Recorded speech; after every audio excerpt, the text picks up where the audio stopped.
Blackmail করা হচ্ছে, আপনি ব্ল্যাকমেলের শিকার হচ্ছেন।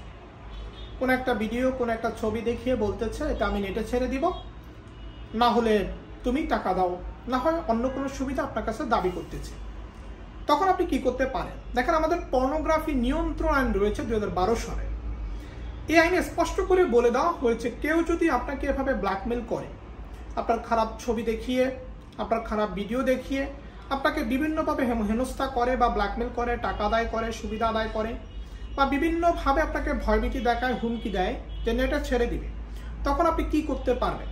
তখন আপনি আইনের আশ্রয় নিতে পারবেন, মামলা করতে পারবেন, এবং আপনাকে কীভাবে হেনস্থা করা হয়েছে, কীভাবে আপনার কাছ থেকে সুবিধা নেওয়া হয়েছে, এটা যদি আপনি প্রমাণ করতে পারেন, তাহলে কিন্তু তার 5 বছর পর্যন্ত জেল হতে পারে। এটা কিন্তু আমাদের আইনে 8 ধারাতে স্পষ্ট করে বলে দেওয়া হয়েছে।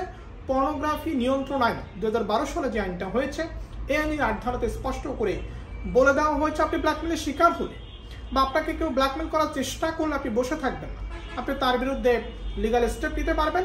এবং আপনি যদি প্রুভ করতে পারেন যে আপনার সাথে এভাবে এটা ঘটেছে, আপনাকে ব্ল্যাকমেল করা হয়েছে, তখন কিন্তু তার অবস্থা খারাপ হয়ে যাবে এবং সে আইনগতভাবে দণ্ডনীয় হবে।